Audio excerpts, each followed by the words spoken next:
Isa sa pinakamarami kong nakukuhang tanong sa mga ads ko is, paano ba nagiging business ang condo or ang property? Paano kumikita yung property or paano nagiging investment ang bahay or ang condo?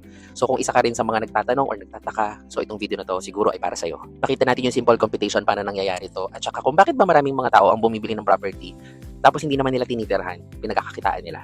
So, hindi ito get rich quick scheme. Hindi rin to guaranteed nakikita ka kaagad. Pero kung tama yung strategy at marunong kang mag-manage ng finances mo, malaking potential talaga yung real estate bilang long-term investment. Most of us kasi nag-iisip ang pagbili ng condo, puro gastos lang, monthly amortization, association dues, maintenance. So, naman, puro gastos naman talaga.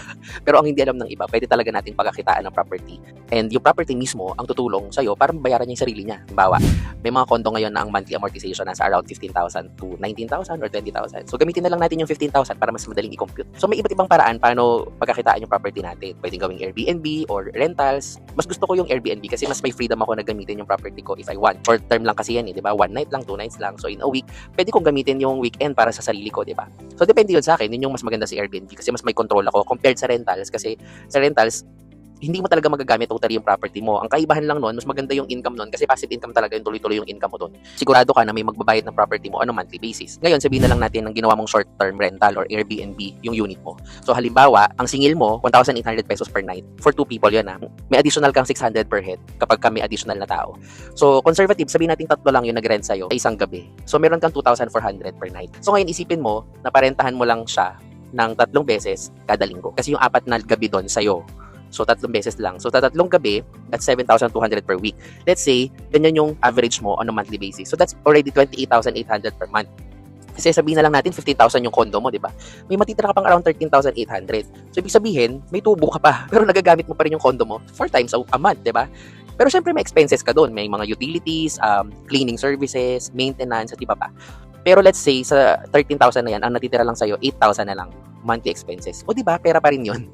Tapos, hindi mo pa binabayaran yung condo mo. So, pinapakita ko lang sa'yo dito yung potential ng property na makatulong sa pagbabayad ng sarili niyang loan.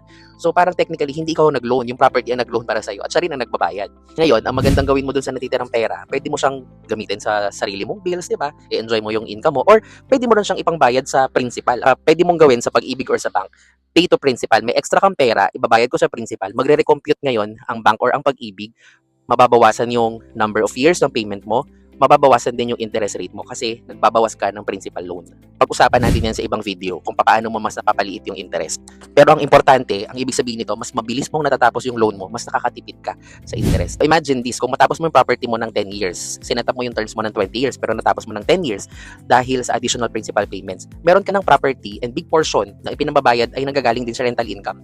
Hindi ikaw ang naglalabas ng pera para magbayad ng monthly income. Di ba? Mind-blowing talaga. Kaya napapansin mo yung mga taong seryoso sa real estate, hindi lang isang property yung nabibili nila, nakakapagdagdag sila ng mas maraming property kasi kapag stable na yung isang property nila, magdadagdag na ulit sila ng additional property. Kasi may nagbabayad naman ng property na yun So kukuha ulit ako at hayaan ko ulit siya ang magbayad ng sarili niya. Ganun lang siya hanggang sa mabuild mo ng mabuild yung portfolio mo sa real estate. Hindi lang yun, habang tumatagal kasi, nag-appreciate yung value ng property. Dito sa amin dati, 3,000 per square meters lang, tapos naging 9,000 per square meters after 5 years. So depende kasi yan sa lugar So let's say yung condo mo, nabili mo ng 3 million. Possible na if after 10 years, after 5 years, magtaas yung market value niya. So, depende sa development or depende sa area. Halimbawa, may nagtayong bagong mall, may nagtayong mga business centers. Siyempre, tumataas yung value ng property mo.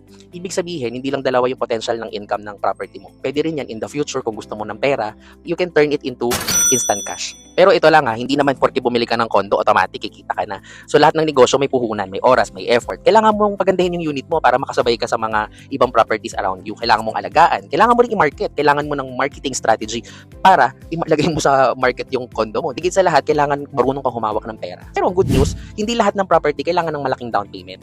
So let's say kasi ang condo mo is sabihin na lang nating 3 million. So magkano yung 20% niyan? 600,000. So yun yung down payment mo. Pero kung wala kang ganyang kalaking pera, paano ka makakapagsimula? May good news kasi hindi naman lahat ng properties o lahat ng mga binibentang mga condo or house and lot, merong down payment. Mga property, ang current promo nila is waive na yung down payment. So hindi ka magbabayad ng down payment, rent to own. So maganda yun kasi hindi ka maglalabas ng malaking pera, makakapagsimula ka na ng rental or Airbnb business mo kasi diretso ka na sa monthly amortization. Ang iintindihin mo na lang paano mo pagagandahin yung unit mo. So, ang magiging focus mo is Kailangan maganda yung unit, malinis, kailangan kaaya-aya, di ba? Engaging yung mga marketing materials mo, di ba?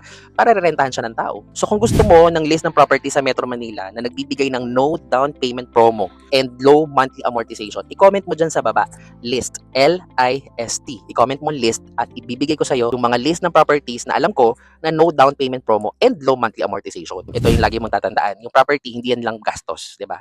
Kapag tama yung mindset mo, yung strategy, pwede mo tong maging asset na kumikita habang tumataas din yung value nito. Hindi naman ito lahat mangyayari overnight. Pero sa tamang diskarte mo yan, tamang financial management, pwedeng ito yung pinakamagandang investment na maiisip mo para sa sarili mo at para sa future mo, sa family mo. So, we are here to help you find your next home, hindi lang basta home, your next investment. So kung nagustuhan mo yung video na to, like, share, subscribe, and comment. At kung gusto mo ng list, ibibigay ko sa'yo ngayon din. Thank you and see you sa next video.